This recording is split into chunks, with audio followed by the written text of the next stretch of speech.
Here's the big question. How are agents like us, who didn't get an opportunity to invest in a franchise early, who are spending time and money to sell homes, building someone else's saleable asset? How do we grow a business but still build wealth? Have an exit strategy, and get a piece of the pie that's not dependent on us working more hours and every weekend? That is the question, and this podcast will give you the answer. My name is Jay Kinder. My name is Al Stasek. And I'm Michael Reese. We are your hosts, and welcome to the One Big Fire Podcast. All right. How's it going today? Chuck and Angela Fazio, our top 200 influencer interviews. I've been having a lot of fun with these interviews because, man, there's so many people doing so many great things in this organization. And it's just awesome to have an opportunity to sit down with you guys and you guys share your story, what's working, how things are going with the growth at EXP. You guys have a huge revenue share group. I'm excited to hear y'all's numbers. I haven't talked to you in a little while about that. So kind of give everybody, a little backstory on your business. Obviously, you guys are legends in the industry and have accomplished so much and done so much for so many people. But share a little bit about your backstory and kind of what your group looks like here at EXP, and we'll kind of go from there. So yeah, we met in real estate in 2001. Mm-hmm. I was at a KW. I sucked at real estate, making no money, and that's how we met. She joined the same team, and so fast forward, we sucked together, and pretty much almost got out of the business. And we always say, by the grace of God, we went on to be one of the top agents in the country, running a top team, and then opened up our brokerage in 2005. Mm-hmm.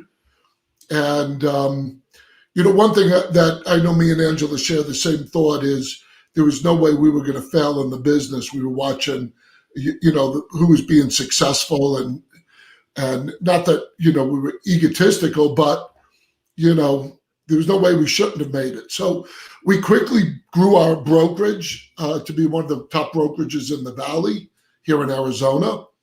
And, fast forward, we were ranked as one of the top single office brokerages in the entire country.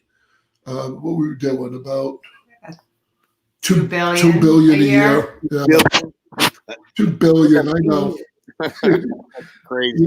Yeah, 906 agents, I think, was our final total before we just closed it down. So 906 agents, one office, and just one office. And now you have this platform to recruit all across the world. Man, that's an incredible numbers. Yeah. Let me ask you this. What have you learned, I guess? I mean, obviously, give anybody an office and recruit 900 agents. You've mastered recruiting. I mean, that's the mastery level for sure. So, now this platform of EXP, and it's global, right? So you can recruit anywhere. What things have you learned and translated? How's it translated over to EXP in terms of growing kind of your organization here? Well, I feel like we have totally an unfair advantage. Right, for sure you do. Right, yeah. But well deserved though. Yeah, and we love it.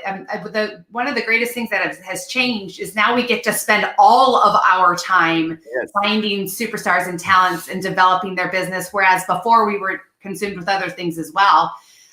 We've translated all of the skills that we've learned that God has given us over the 15 years of running that brokerage for sure. Right. Yeah, one of the biggest things I've noticed working at EXP in helping agents, right off the bat is the mindset.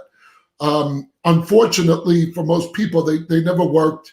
They didn't have the opportunity to work at our level and to focus on building.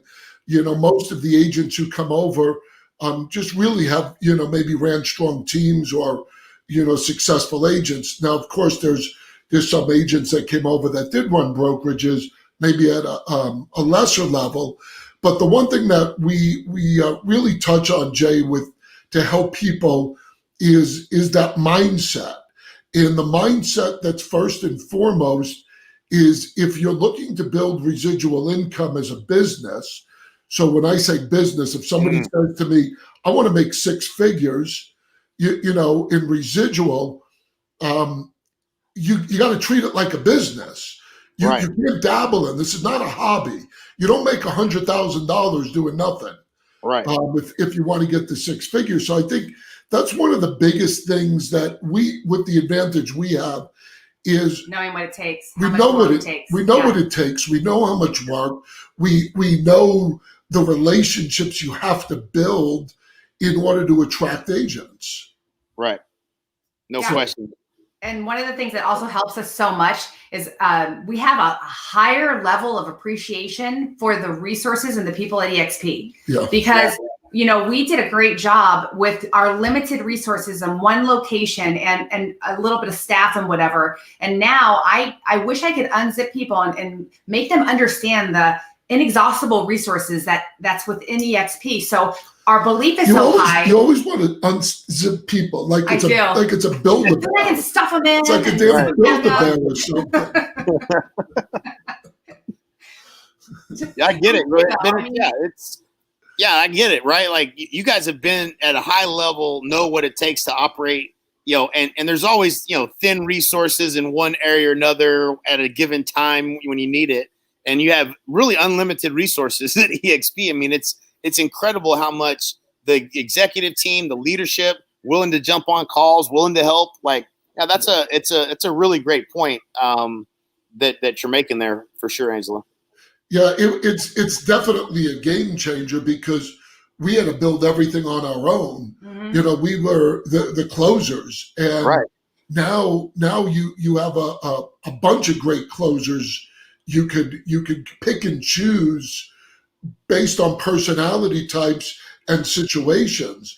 And I think anybody listening out there, if you want to become successful, get your pride and ego out of the way and know what you have first and foremost. Because if you don't know what you're selling and you're not passionate about what you're selling, you're not going to sell it. Nobody's going to believe it until you really believe it. And then understand who are your partners and what are their skill sets. And quite honestly, you should know your partners inside and out because they're like tools in a toolbox. Yeah. And you pull that right tool out for the right situation to close the deal. 100%. It's probably what I've noticed, and you guys tell me if you're seeing this in your, by the way, organization size. You guys, and by the way, I want to make another point here too, to you guys' amazingness is you're the only that I know of in the company. You guys are the only husband wife that are nearly both of you above 40 FLQA. Nobody else in the company has even attempted to like, hey, I've got so many FLQAs. I'm going to go ahead and bring my wife, and she's going to get like that. Just doesn't happen anywhere else in the company that I've seen. So like you guys are more than, you're building two revenue share groups essentially, but what's the totals that you guys are at now? So I'm right about, I'll probably hit 3,500 agents within a day or two. Wow. FLQAs, I'm at 52 with about 91 FLAs. And it's funny because she's going to tell you her numbers in a second. And I'm so mad that he got a 2-year head start. Yeah. Oh, that's so true, right? You're going to pass it. I already know it. No, don't feed into that shit, Jay. I love it. A little competition. Yeah, we don't look at anybody else in the company. We just compete with each other. I'm like, Chuck, you better run. Our goal is to be number 1 and number 2 in the company. Yeah, I love it. That's my goal for you too. What's your numbers? They're baby numbers compared to yours. I have 44 FLAs, I believe, and 19 FLQAs. 19 is a bad word. And then I have about almost like 286 or 287 in the downline. Incredible. That's awesome. And big numbers and super exciting. And so, okay, so where was I? I was going before we went into the numbers. I know you were going somewhere. I forgot. I was excited to go there too. We were talking about like the resources in EXP. And I think we need to keep going on that, because I think the biggest mindset that we had to change, I consider that we have strong mindset, but we really had to fight against the lone wolf mentality, thinking that we could go forge our way on our own, because that's what we did for 15 years. Right. And the collaboration is such an integral part of the success of the company that I think that's the biggest mistake that people who are, come from all the rest of the traditional mindset and come into EXP, they have to get over that thought that they need to forge their own way. Yeah, that the entrepreneur in us definitely makes you want to go out and just do it your way, and that is definitely the harder way to do it, right? There's things that if you leverage the company and you leverage the people around you, I've just found that to be the number one mistake people make. That's where I was going with that earlier, was not leveraging other folks in your organization to help. And they don't have to be your upline. It could be crossways and within the company. There's so many people that are able and willing to help. I see too many people trying to pitch EXP instead of trying to sell them on your partner and letting the partner do a lot of that heavy lifting. That's one of the biggest mistakes that I see in the organization, for us as a whole.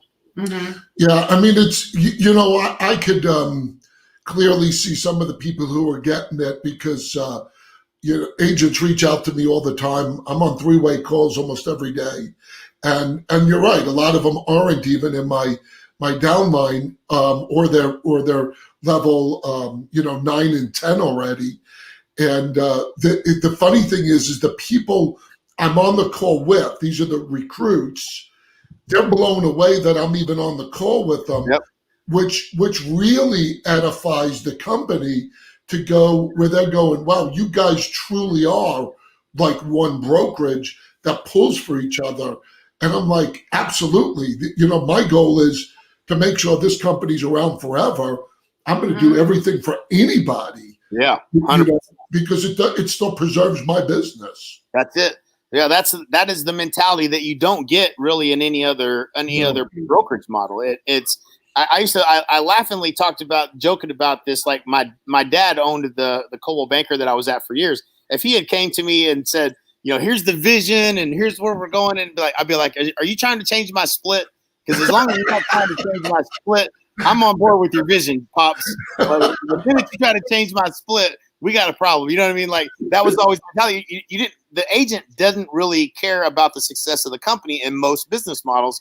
And that's not the case here. We're all ride or die EXP because we all have ownership. It's the golden goose for all of us.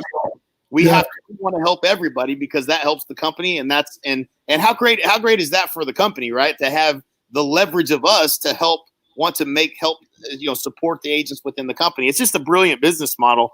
Every way you look at it. And it's funny. It's one of the hardest things. I'm going to use the word sell, but it is one of the hardest things to get another agent at another brokerage to understand that, most of them are coming in for other things. But I'm telling them, and we say all the time, I go, once you get in, you're going to realize those things you came in for aren't even what's going to drive you. Because you can't explain something that's unexplainable because you can't experience it any other brokerage. Right. And it's time and time again. And it's funny because I know I get to be on those leadership calls with you, Jay.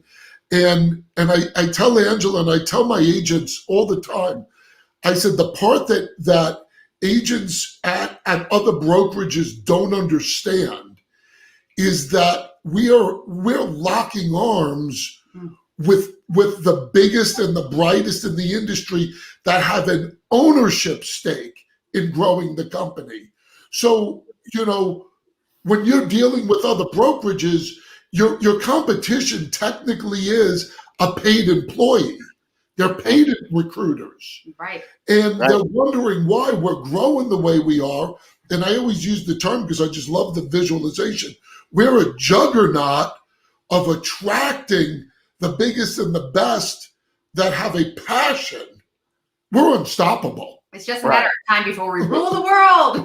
Yeah, no doubt. Unstoppable. There's no question. You couldn't stop this train if in any way, shape, or form. There's just too much horsepower behind it. Yeah. And love it. So you guys have evolved to, it's a whole nother level. When you start going from just, attracting agents and having these conversations, I mean, what has been, let's start with what have you done to create new relationships and bring agents into the company? What's working for you guys as far as individually bringing agents over? Anything, a script or anything that's working really well or anything like that?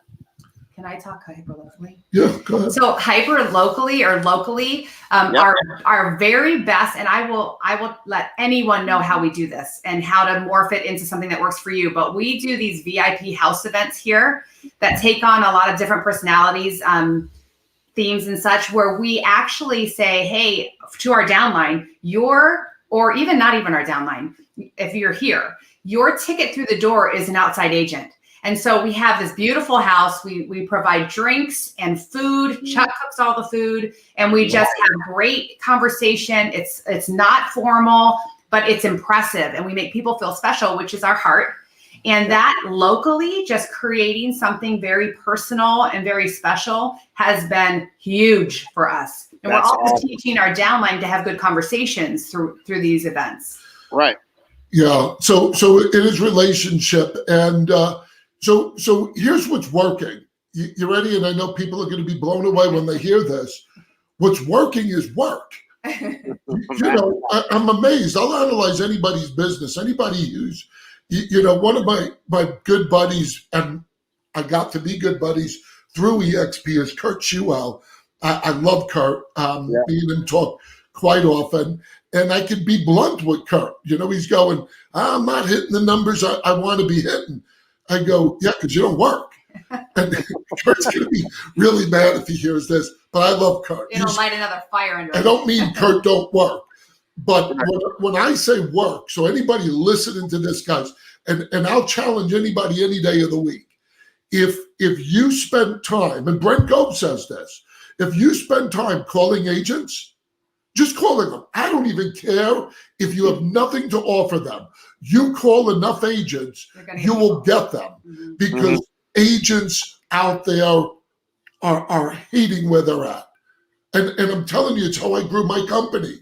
I understood that every agent I call that said they were happy with their brokerage, 90% of them were really unhappy. They just don't want to be sold on something.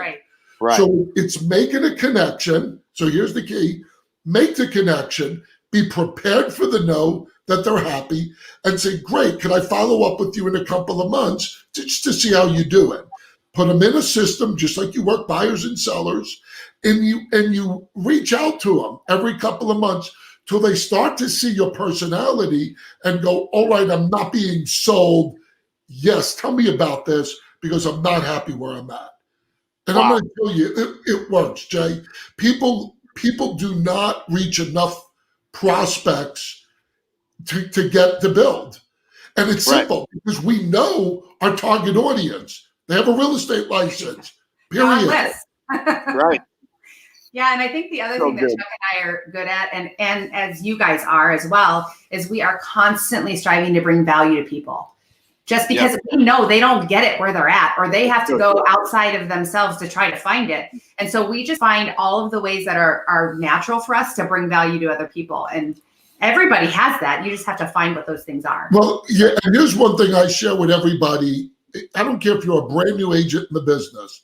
Here's a little tip that you could try, because Angela's correct. When you come in with a value proposition, what is that? And I'm going to tell you in a second. At least you have a talking point. Right.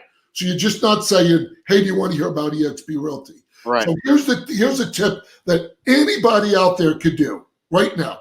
You have KV Core as a platform. All right. So now you got KV Core as a platform. And with KV Core, go buy a team platform, which is $3.99 a month. So go find a vendor or two vendors, a title, mortgage, whatever it is. Raise $900. You pay $3.99 for the platform. You pay $500 to generate leads into the platform. Start calling people and say, hey, I got a team and I got some free leads. Are you interested in hearing about it? is as simple as that. That's an example. At least it opens the door and you got something of value. And absolutely. And I haven't met a real estate agent yet that doesn't want leads. So, especially when you say they're free. Right. Because technically you don't have, if you've got the vendor partners, you're not paying a penny and you're getting a split by building your downline. So when people say, oh, maybe a complaint is they don't want to pay an 80-20 split with 25% on top of it, don't charge them anything. Right. Get them over. Yep. Love that. That's a great strategy right there. Anybody can do that. Anybody can do that. And it is the thing that, what it really breaks down to, and this is like every real estate agent out there that's hungry for more and that's struggling to get there, which is where they're all at. Like every one of these, the calls that you're talking about making every 2 months is just more of the same struggle and not getting the help from where they're at. They're eventually going to come on board because you're trying to help them more than what they're getting help from the broker where they're at.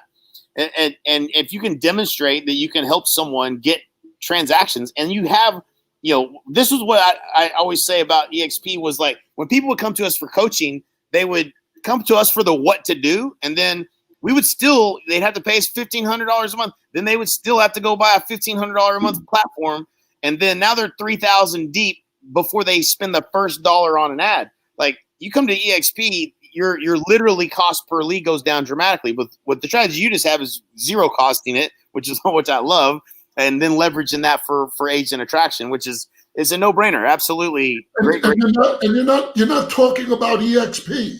Create that you have a team. Right. I get too many people go, but I'm not a team leader. Well, what the heck's a team leader? Now, don't get me wrong. Let me backtrack. We got some kick-ass team leaders. Yes, we do. But I'm talking on a more basic level. You could just hold people accountable and there's a team leader. You could motivate them. There's a team leader. You're not taking any extra splits. So anybody could do it and get out there. And here's the thing. We've proven it. That's why I said I'll challenge anybody. 15 years when they say, how do you build a 900 agent brokerage? You know how I build it? I reach out to agents every stinking day. Right. Because I know most agents aren't happy where they're at. Right. Love it. I also think that people, if you want to do the agent attraction side, right, we can get off of that in a minute. But if you want to do the agent attraction side, the other thing that I think people need to wrap their heads around is it's not a matter of just finding 40 people, right? You have to constantly reach out to people because there's people who will work and people who won't work. And so that having the mindset that this is not a thing that you do as a hobby, it's something that you are building into your everyday. It's a grind. It's a grind. Yeah. Yep. Right. It's a business. Like you said earlier, it absolutely. And if you treat it like a business, you can grow. But if you don't, it won't. And so let's talk about that a little bit too, because, this becomes, I think what's one thing that's a little bit different about this opportunity than what maybe we experience is running small teams for those of us that ran small teams or smaller independents. You guys get it because you built a big organization and it's leaders creating leaders and running an organization. So you guys probably naturally understood that. I think a lot of people don't necessarily understand like the importance of leading the people you bring in to the organization and what things are you doing to lead those people? What kind of conversations or calls or process do you take them through to make sure that they see the opportunity, they understand what's required and how to do it, and then how do you keep them going, and how are you identifying the ones that are doing it and helping lift those people up and help them move bigger and faster? So I think first and foremost, Jay, any leader has to lead by example. It's just like being a parent. Your kids learn the most by watching what you're doing, not by what you're telling them or how you're acting. So it's an everyday thing is how you teach your kids. You don't purposely go, well, all day long, I'm going to be teaching my kids. No, they're learning all day long by watching you. Right. So we as leaders, they watch what we do all the time. We're always working. You'll always see us on social media, what we post, the type of things we do, the type of groups we lead, the type of conversations we have. So they mimic what you do. So that's probably first and foremost if you're not a working leader, quality, It's gonna be tough. well, your downline's not going to notice you working either. Yeah. Right. That's an example. We do put a lot, I particularly put a lot of effort in developing the people who raise their hands and say, I want to be developed. So anything from, I have a Power Women Mastermind that focuses on agent attraction, but even the podcasts that we do every week, Tuesdays, Wednesdays, Thursdays, it's a constant example and a conversation and a pouring into people. This is how you do it. This is how you think. These are the things you do, you know? Yeah. Everything we do has a purpose behind it. Mm-hmm. Everything. There's nothing we don't do that's not purposeful. You know, you like that, huh? Yeah, I love it.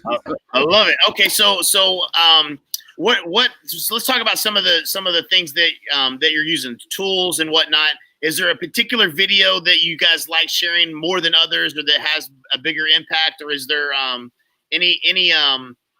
anything particular that, you know, what's your process look like? What are you teaching them to do in terms of when they have someone that is interested, you know, about EXP?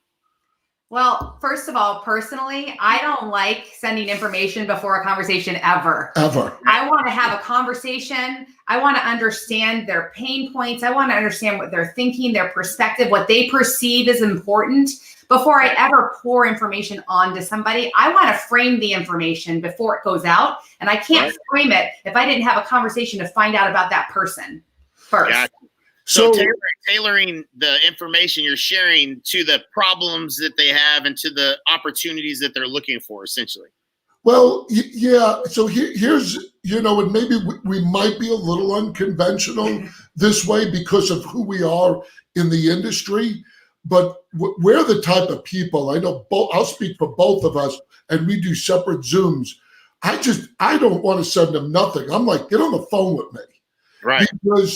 Because we, like I said, 15 years of recruiting, we know how to ask questions. We know how to draw out pain points, because most people, what we notice, who aren't trained that way, what they do is they vomit on people all the time, and they try to answer pain points that they think they're the pain points are. Discovered. So because we've worked at such a high level, I don't want to send nobody nothing. I'm looking for the close to get on a Zoom call.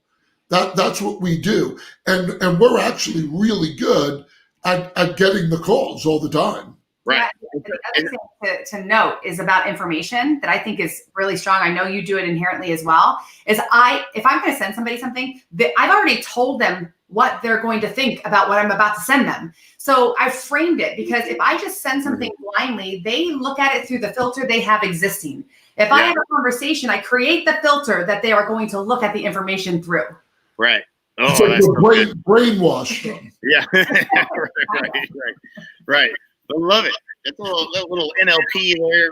Yeah, no, that's perfect. So, all right. So, and so are three-way calls, like, if with your group, are y'all doing three-way calls? And if so, is it anybody and they don't need to know anything about EXP? No. Or is it, you know, are they, what does that need to look like for you to get on a call with somebody that for the very first time that's in your group? So I'll be honest, we don't like three-way calls. We like to get on Zoom calls. Right. I think it's so much easier to have because we're relational type of people. Right. So we're always used to doing things face to face. So with this pandemic, it made us really comfortable with Zoom calls. So we're always looking for the Zoom calls, period. Right. If it's an agent bringing somebody to the table, they better already have some sort of a understanding of why they're on this call. Right. It's not a complete cold call. Right. And if an agent that we know doesn't know how to prepare them, we'll walk through that. How do you prepare this phone call? And like I said, because of who we are in the industry, calls for us are a little easier, because one of the lines I use is, would you be curious of why I closed a $15 million company down? You think I saw something? And they're like, oh, okay, let's talk.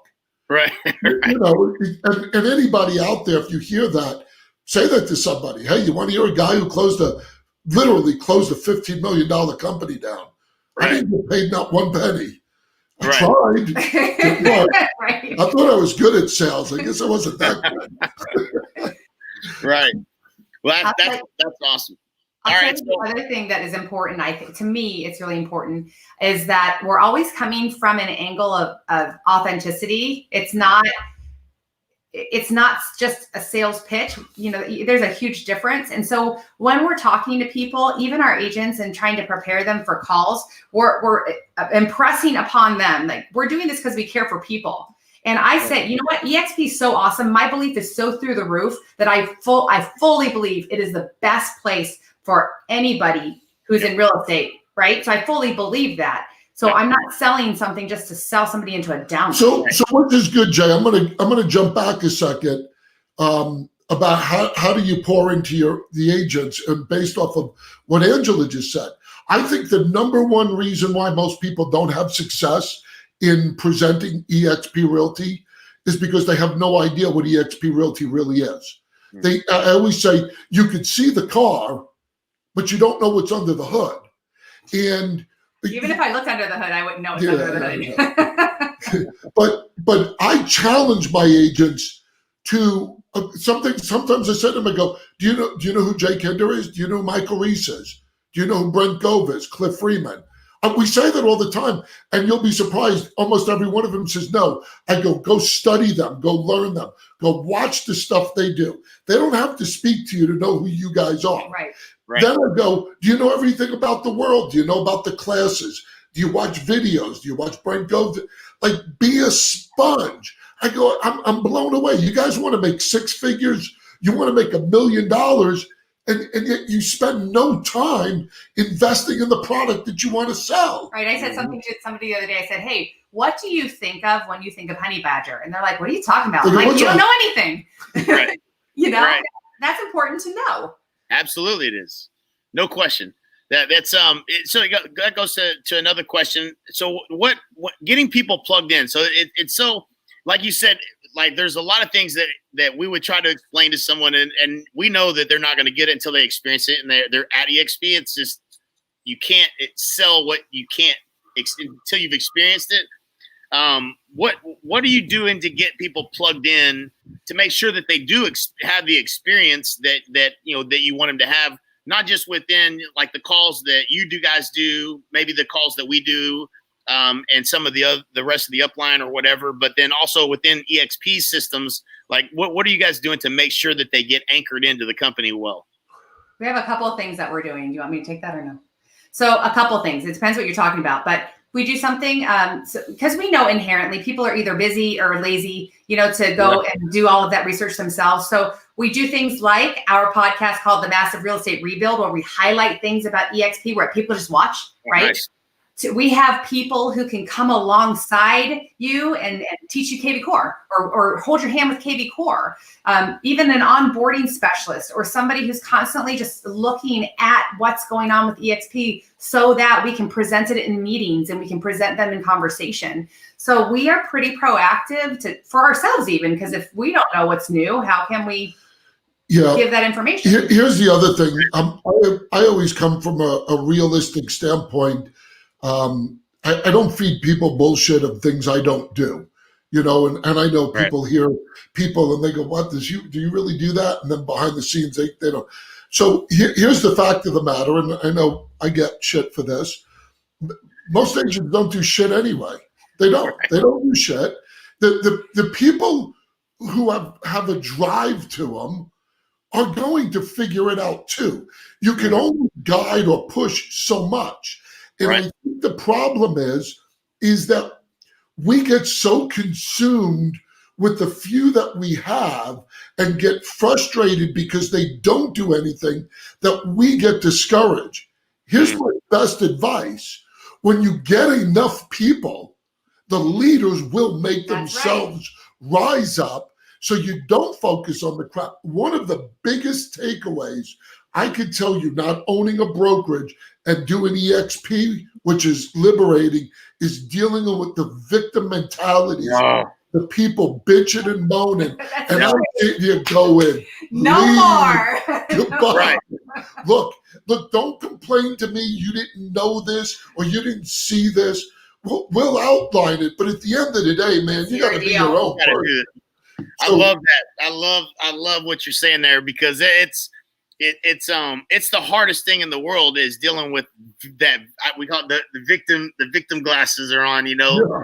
And yeah, there are agents that I've that I've had that came on board, and I know that this is resonating with a lot of folks right now, because I do have a lot of conversations where people are frustrated because they bring on somebody, but they're a heavy lift. It's like dragging a dead body everywhere to get them to do something. And they're drowning in their own and in these handful of people that they brought on. And so, one thing is be cognizant of the type of person you're bringing on.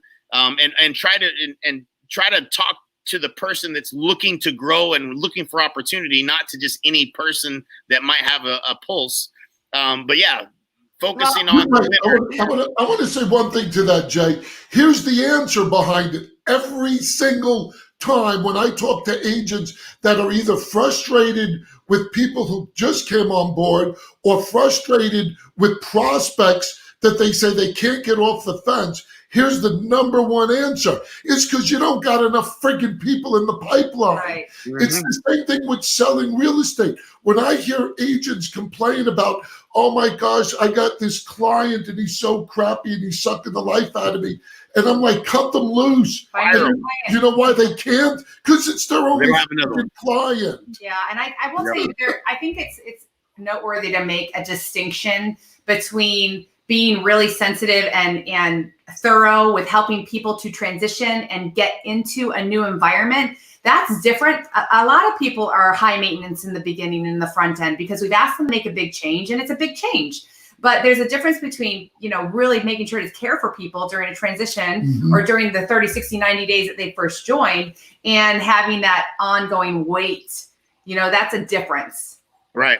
Yeah, I found that a lot of people will depend on you for everything unless you plug them in the right way. So when somebody asks me a question like, "Hey, where do you find such and such?" I say, you log into Enterprise, you go to Explore, and you type it in, right? Like teaching them how to find stuff on their own. Or, hey, you know what? That's a great question. You should post that in the Honey Badger group. Or, hey, that's a great question. You should post that in Workplace. And see what comes up, or search it in Workplace and see what comes up. It's like once people get like, hey, listen, you don't need to go to somebody to get an answer. You just need to be resourceful. The answers are all there. You just need to go and search for it, and you'll find it.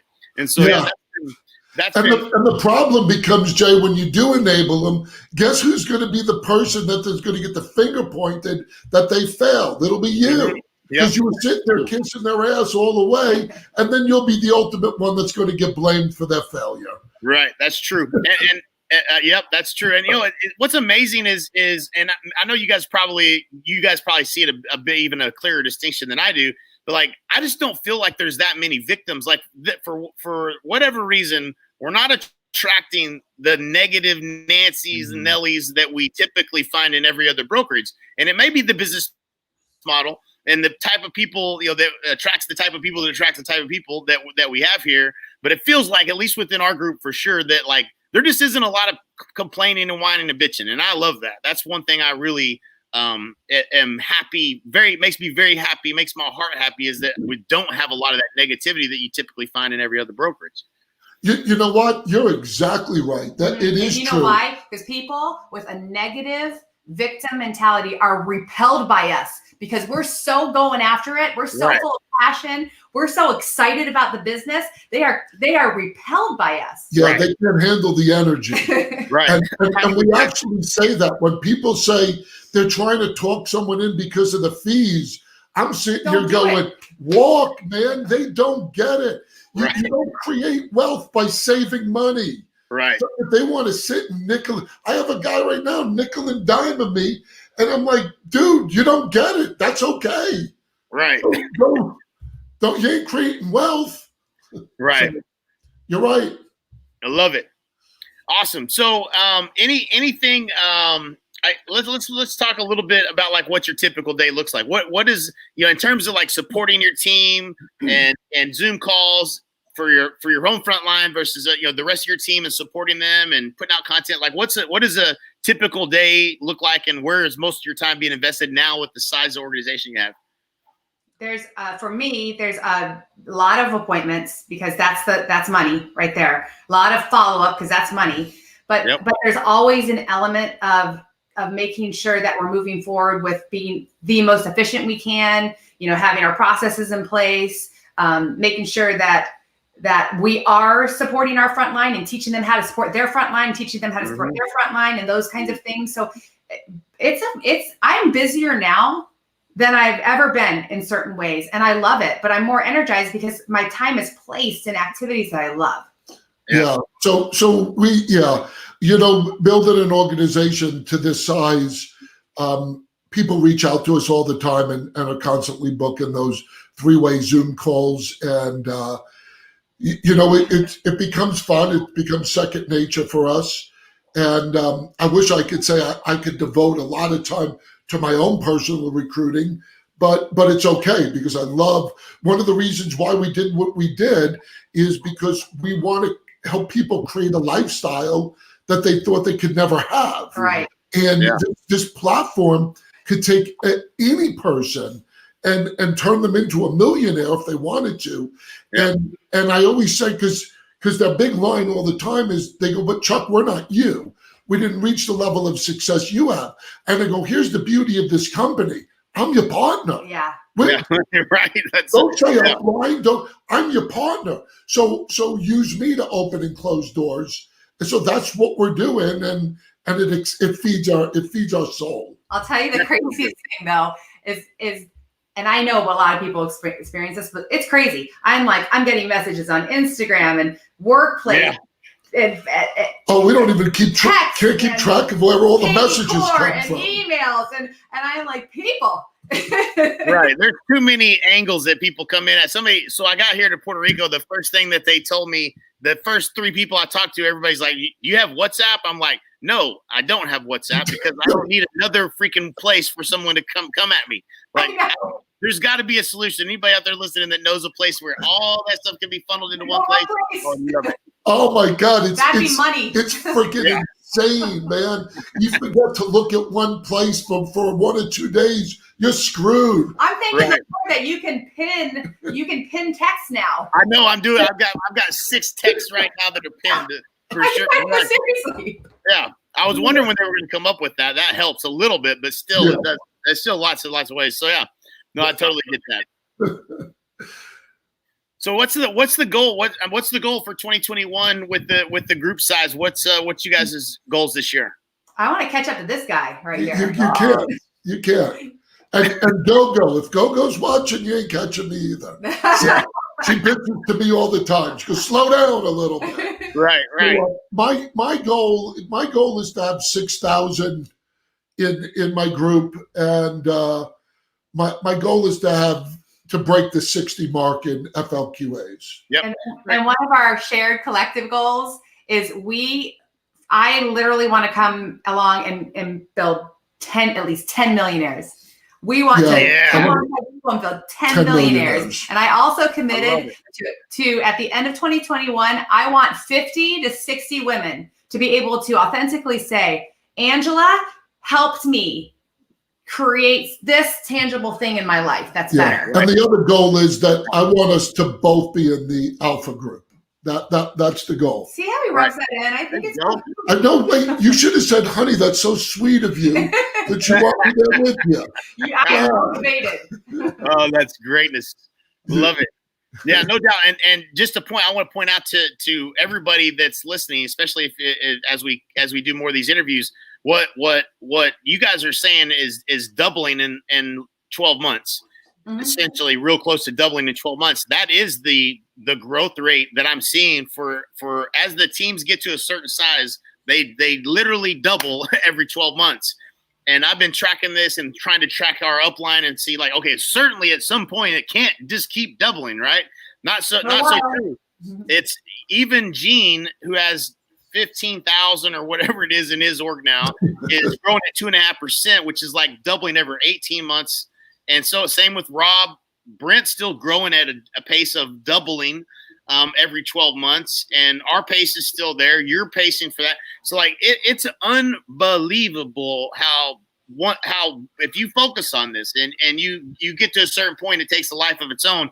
It doesn't do it without you. You still have to lead people to lead people to lead people. Like Angela said, you're busy, but you're doing things that are energizing, right? Like I get energized every time I get on a call. Like I do nothing that I don't want to do. I do only the things that are energizing, and that's really our place in this company is helping people, and that's always energizing. And so it's a huge opportunity. I hope everybody's listening. You guys have thrown a lot of knowledge, and appreciate you guys sharing from your heart and soul. You guys are always amazing and willing to help people in this company, and I'm just grateful to be in business with you guys.